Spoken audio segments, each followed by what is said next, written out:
Ticket ధరల నిర్ణయంపై ప్రభుత్వం పునఃసమీక్షించాలని కోరింది Telangana state film chamber of commerce. థియేటర్ల వర్గీకరణపై మరోసారి సమీక్ష చేయాలని హోంశాఖ ప్రిన్సిపల్ సెక్రటరీకి లేఖ రాసింది.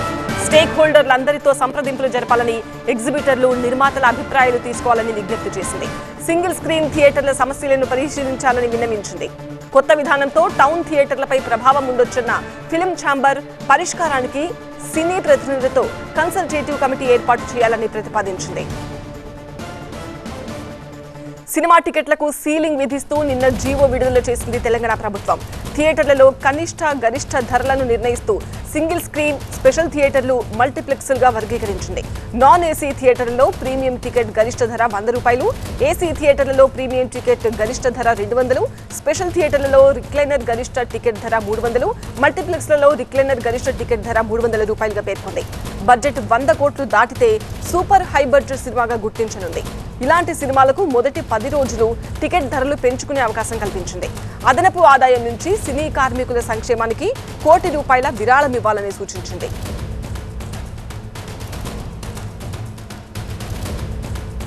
ఫిల్మ్ ఛాంబర్ అభ్యంతరాలకు సంబంధించి అదనపు వివరాలు మా ఎంటర్టైన్మెంట్ ఎడిటర్ లక్ష్మీనారాయణ అందిస్తారు. Over to you. నిన్న తెలంగాణ రాష్ట్ర ప్రభుత్వం విడుదల చేసిన టికెట్ల రేట్ల పెంపు జీవోపై Telangana state film chamber of commerce general secretary Sridhar కొన్ని అభ్యంతరాలు వ్యక్తం చేస్తూ ఉన్నారు.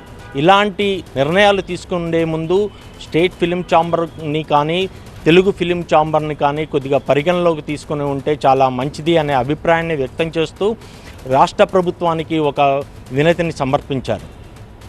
అంటే ఈ సింగిల్ స్క్రీన్లలో రేట్లు పెంచడం వల్ల ఎక్కువగా నష్టమే తప్ప లాభం లేదు.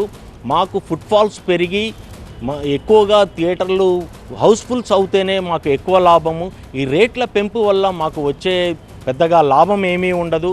దానికి అనుగుణంగా ఈ maintenance charges, current bills, property taxes ఇవన్నీ తగ్గించి మాకు కొద్దిగా ఊరటనిచ్చే చర్యలు చేపట్టాలని కోరుతూ ఉన్నారు.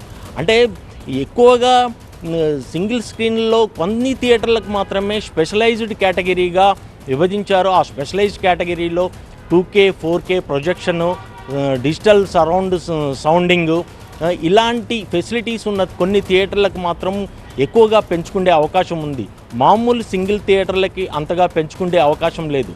వీటితో పాటు ఒక 25% మినిమం రేట్స్ తోటి అమ్మాలి అనే విధానం వల్ల కూడా మాకు ఎక్కువగా నష్టం వస్తుంది. ఆ నష్టాన్ని భరించడం అనేది ప్రస్తుతం ఉన్న పరిస్థితిలో చాలా కష్టంగా ఉంది.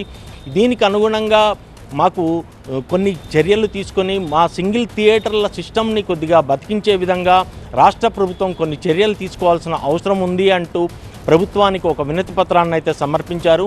చూడాలి ప్రభుత్వం వీళ్ళ లేఖ పట్ల ఎలా స్పందిస్తుంది, ఏమైనా రేట్ల సవరణ చేసే అవకాశం ఉందా, మిగిలిన అంశాలు ఎలా ఉన్నాయో రాబోయే రోజుల్లో మనకు ఎక్కువగా తెలిసే అవకాశం ఉంది.